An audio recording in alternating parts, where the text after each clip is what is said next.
Alright,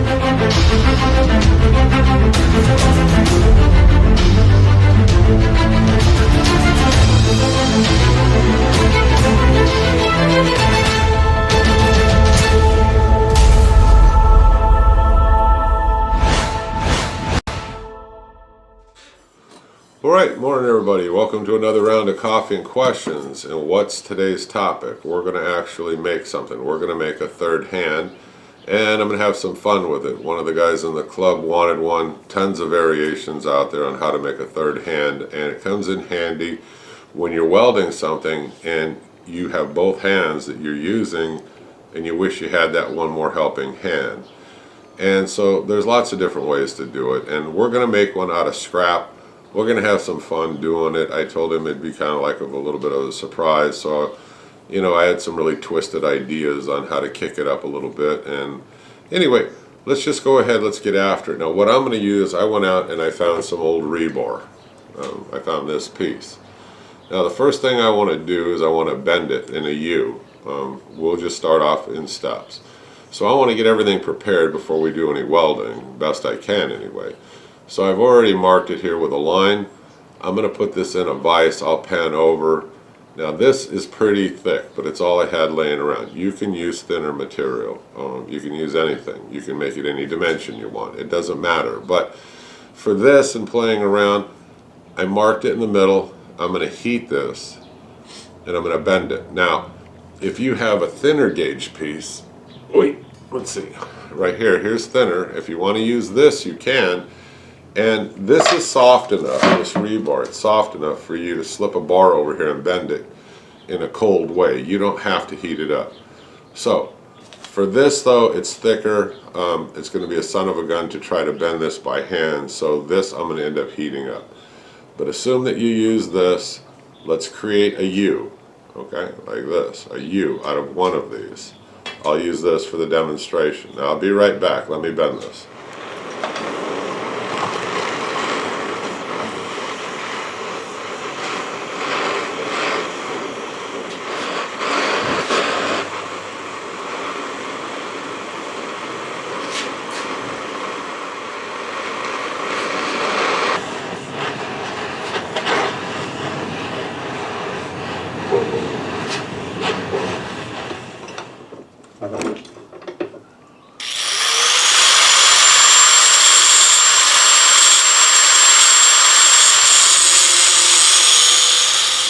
Okay, so where are we now? Well, we bent that U, and while I was at it, whether you use a 4.5-inch angle grinder, you got a bench grinder, whatever, I took these sharp edges off and kind of rounded them right up in here. Let me show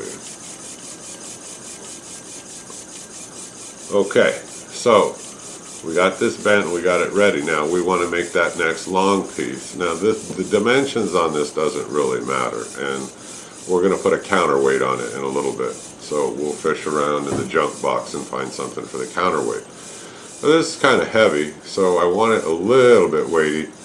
That way, it applies enough pressure. Alright, so let's make that next long piece and we'll figure it out. Let's see, grab a tape measure. Okay, so I got the tape measure. And I'm figuring maybe 8 or 9 inches. Here's 8. There's 9. And then we'll bend it down at 9 inches. Okay, so probably, about 3 inches or so. Yeah, so, I'm going to make it longer. I'll cut it at 14 and then I can always shorten it. So I want it longer, and then that way I can cut it down. So I'm going to get that piece of rebar that I had, cut it at 14 inches. I'll be right back. Okay folks, I cut it at 15 inches.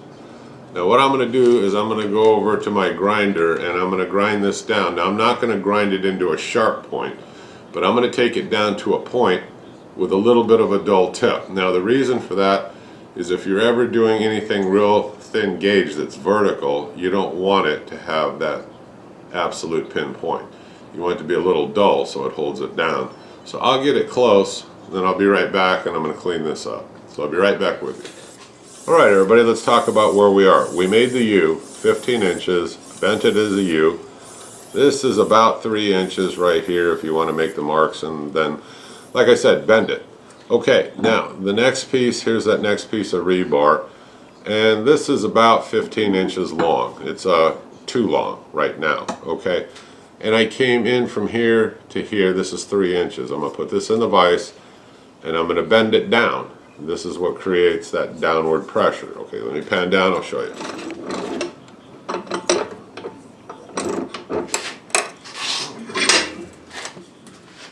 Okay, got it in the vise. There's the 3 inches. It's sticking in. And get my pipe. All this is a piece of scrap pipe. Like I said, rebar is soft, so you'll be okay with this. Put it on and let's bend it.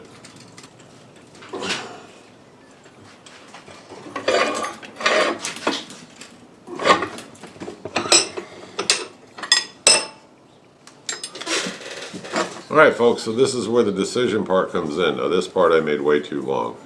So I've estimated I'm going to take about 3 inches off of this. So we'll end up welding it about right there. So I'll be right back as soon as I make this cut. Alright folks, so I cut it off and we're going to weld that right on there like this. Okay? Then we're going to create a counterbalance. That's a weight. We're going to put it right up in here. I gotta find some old heavy object to put in here, and we're just playing around. I'm not going out buying anything for this. I've actually duplicated this twice. I think I'm going to make one for Justin because he's getting into welding more and more, so it'll come in handy for him occasionally like it does me. So we'll make a couple of these, but I'm going to stick with the one that I already cut up that I'm doing the video on. And like I said, I cut the 3 inches off, set up the welder. Let's get ready to weld. Let's go down our checklist. Okay, so I'm going to open up my MIG welder. I'm going to check the roller, make sure the wire is looking good, the tension's okay. And then after that, I'm going to go ahead and I'm going to turn it all on. I'm going to get my gas on.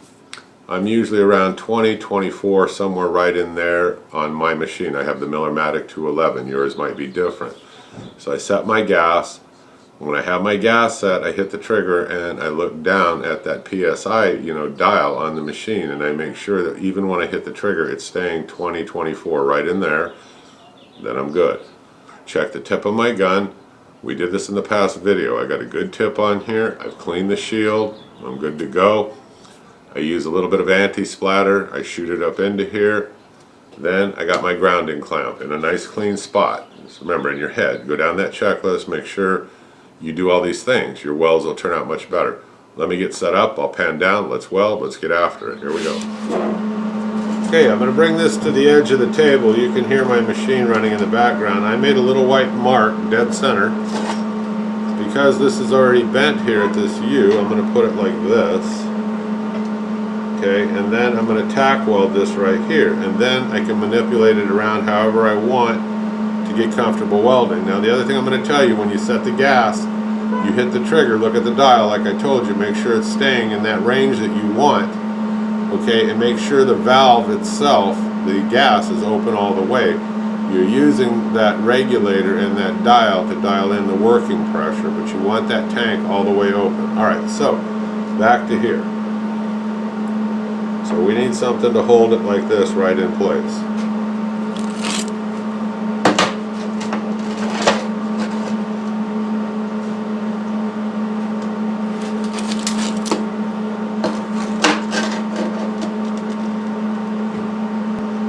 I'm looking down at it. I'm making sure I got it nice and straight up and down. I got this just about perfectly square. Using my Harbor Freight magnets. They come in real handy as a helping hand also. Alright, let me get my shield. Let's do it. My welding clamp's here and it's on a clean surface. Now, you can also turn around. Remember, the grounding clamp wire points down like this. I can come over, I can put it gently right onto this project, and it will help you also. But the problem is, because it's rebar and it's round, it's wanting to pull it. So, to adjust it a little bit once you get it on there. Alright, just like that. Magnets are helping me hold it in. We got things squared up. Here we go.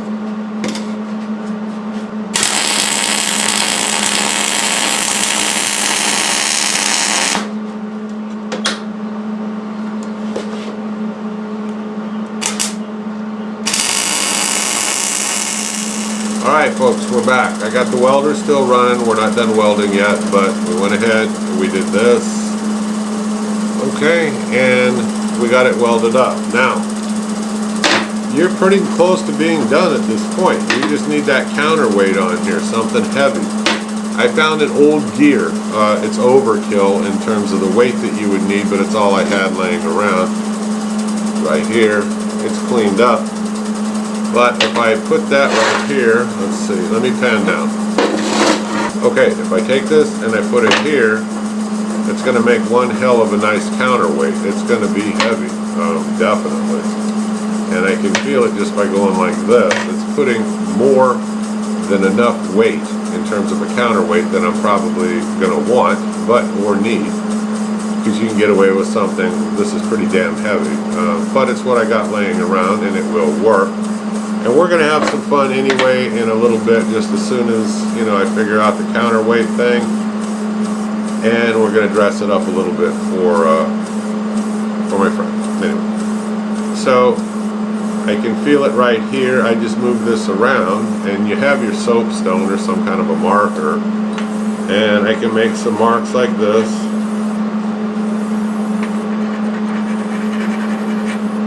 Real quick and easy, and then it's just a matter of making sure that we're lined up, trying to keep things straight, make it look right.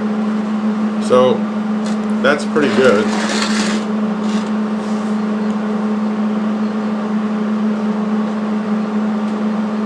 And about like that should do it. Yeah. It definitely is going to. This is a good position too.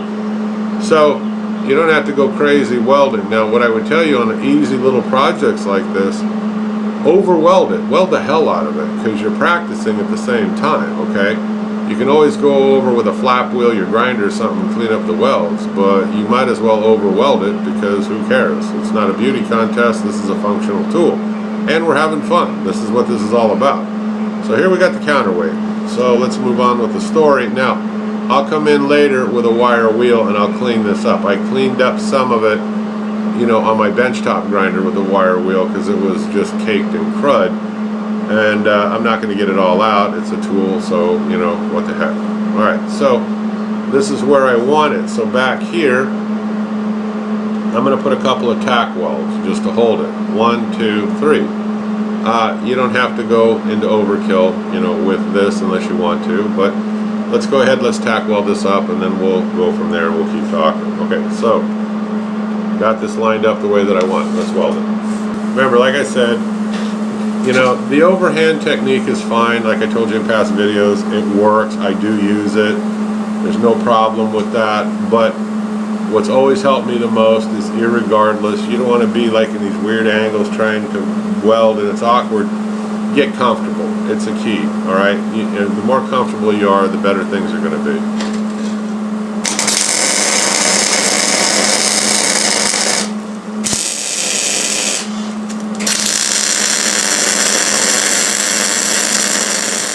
Alright, shut the welder off here for a few minutes so we could talk. This is probably some kind of cast material, I could tell when I was welding it, but it doesn't matter because it did weld, just not as good as I wanted it to.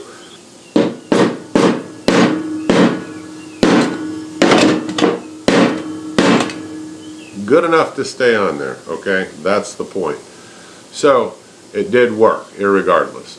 Now you could call it done at this point, and so if you're welding something vertical, there you go. And just like that, it'll hold pressure down. You can weld, tack weld, take it off, or anything else that you want to do. But I thought we would have a little bit of fun with this, and I'm going to play around, put something comical on here just to have some fun. This is done, I mean, for the most part. But I'm all set up, I got everything out here, and I feel like screwing around and joking around with a friend of mine. So, I'll be right back. I got a couple ideas. Let me grab a couple of things, we'll bat them around, we'll do it together. See you in a sec. Okay, so here we have our project, and like I said, let's have some fun with it. Now, I make those cowboy things out of horseshoes, and I sell them. Sometimes I just cut things up and ship them, and people, they assemble them once they get it, and I've got everything kind of pre-cut and they just put it together. And I'll leave my email address across the screen, or drop in the comment and contact me if you want to buy some of the horseshoes, railroad spikes, any of that stuff, because I do sell them. But getting back to this, we joke around with each other. So I had one of these hot dog cookers I've shown you in past videos how to make, and I thought, I wonder what would happen, because it's about the right size of the wheel. I can put it here. It adds a little bit more weight to it, not much, okay? We've already got plenty of weight, but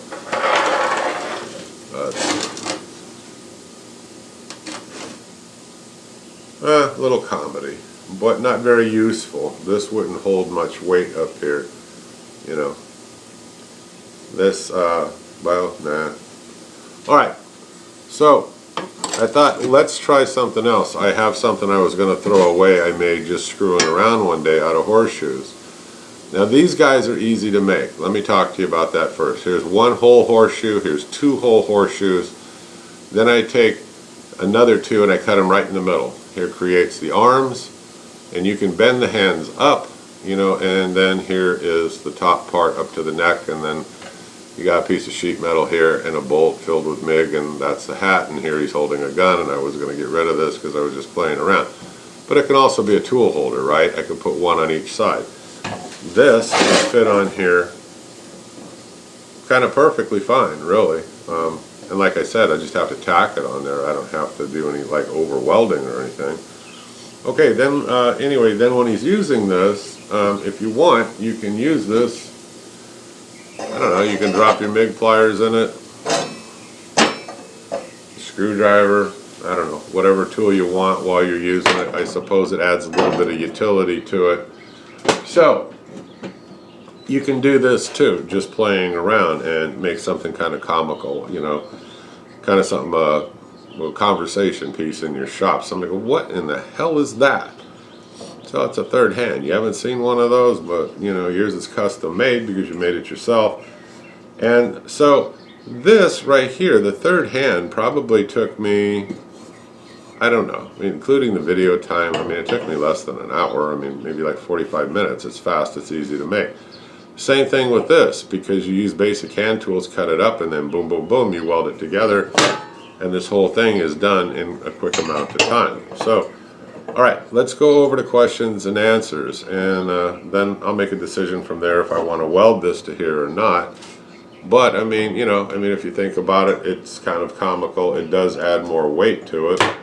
Not much more. Depends on your counterweight, too. You could use something lighter, make one of these, add a little bit more weight to it, but you do need that counterweight for that downward pressure. Okay, questions and answers, here we go.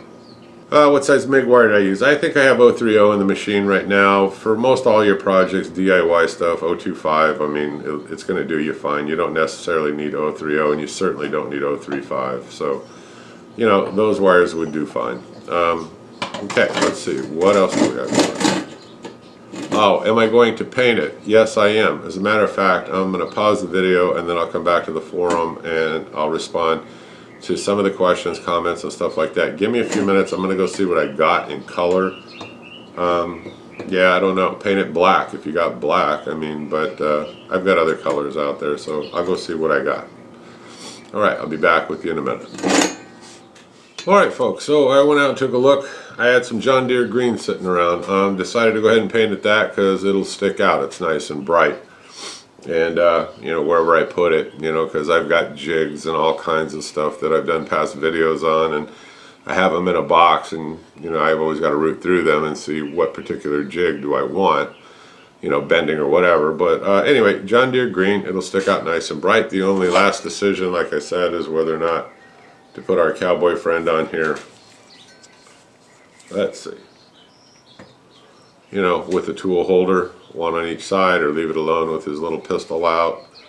Add to it. You can play around. You can have fun. You can make this kind of a fun project. Get your kids out there, have them help you design the cowboy. It is fun. So we were sitting around and we were talking about stuff like this, and I told somebody, Justin and I in particular were talking about this, and I said, I'm talking about me personally. I click on somebody's YouTube channel. If you show me step by step by step what you do and how you do it, kind of like what I try to do for everybody. I'm game, man. I'll watch your video. I always learn something from everybody. I figure if I learn one thing, it was well worth watching. That's just my attitude when I approach it. Now, if I click on your video and all it is music, and you're bopping along, you've got about 2 seconds of my time and I'm out. I mean, if all your video is just music playing while you're doing something, I find it boring. The other thing is I've run across lots of YouTube channels where I thought that I might want to subscribe, but I noticed they leave out sections on how they do things, especially when it comes to like wood finishing, stuff like that, or they'll talk about parts of a project. It's like they jump and they go way forward and they don't explain how they got to certain points or what they used. I'm not interested. I don't think there's any secrets in things. I mean, we're all here to help each other learn. So the channels that go through things, methodically and teach you, I'm all for, but the rest of them I don't have much of an interest in. But like I said, that's me personally. So, all right, somebody made the comment, hey, that's a cool project, this third hand, it would be fun because you can whip it out kind of fast. In terms of the counterweight, what happens if I don't have something heavy like that? Well, remember, it doesn't have to be real heavy. If you wanted to, a comment that was made, in a little group that we get together, where the guy did is, I think out at Lowe's or Home Depot, he bought another, it's only like $1 something for, I don't know, a foot or whatever. He got some really thick round rebar, and he just did a bunch of seam welds all the way around it and created his own counterweight and set it here. And it doesn't look real pretty, but like I said, I mean, who cares? It's a functional tool, and it does add enough weight to it to create that downward, pressure that you want. So you can do it that way. I mean, don't let this stop you just because you don't have something in your scrap bin like I do. I mean, you could actually go to steel supply place. Unless you're buying rebar, don't buy steel from Home Depot or Lowe's. It's way too expensive. Go to a steel supplier. The first thing that I do when I walk in, I've repeated this in my videos, do you have cutoffs? Oh yeah, they're over there. Oh, okay. I go look through. Sometimes I buy pieces in that scrap cutoff section that they have. Sometimes they give me a good discount. Sometimes they sell it to you at that linear foot price or whatever. I don't really care because it's cheap. And I'll use it on future projects maybe. I might get some, good corrugated flat steel. I might buy, some rectangular tube steel where there's 12 sections bundled together. They're selling it as one lot, but there's a little bit of a discount. I'll buy that. There's lots of deals. And even if you pay full price, you're going to get much, much more steel than you would from Home Depot or Lowe's at the price they sell them for. However, rebar is different. Rebar is incredibly cheap. You're not buying that much of it. It's $1 something a stick, under $2. Buy them, bundle them together, do some seam welding or whatever, tack weld, however you want to do it, create the counterweight, put it on here, boom, you've got it, okay? So that's a good tip. And anything else you want to use that's got some weight to it, it doesn't have to be super heavy. You want it heavy enough to create that downward pressure again, okay? So, fun project. Think about it. Get your kids out there, like I said, or just do it for yourself when you have some fun. I gave you my measurements. You can make it longer, shorter, whatever you want to do, any configuration you want. Add to it like the cowboy guy here. Oopsie. Cowboy guy here if you want to. And like I said, I sell this stuff, so you can always write me, ask me questions. I will always try to answer you, and I sell them, like I said, and it helps feed the stray cats that other people abandon because they're dirt bags. But anyway, self-feeder, self-waterer, they hang around my shop. They don't bother me. That's good. All right, I'm the Home Handyman. I hope you click subscribe. Keep following me. Drop me an email if you need anything in terms of materials. Otherwise, this stuff right here, you can easily get out at the big box stores. Hit that notification bell. Keep following me, all right? I'll see you in the next video. Bye-bye.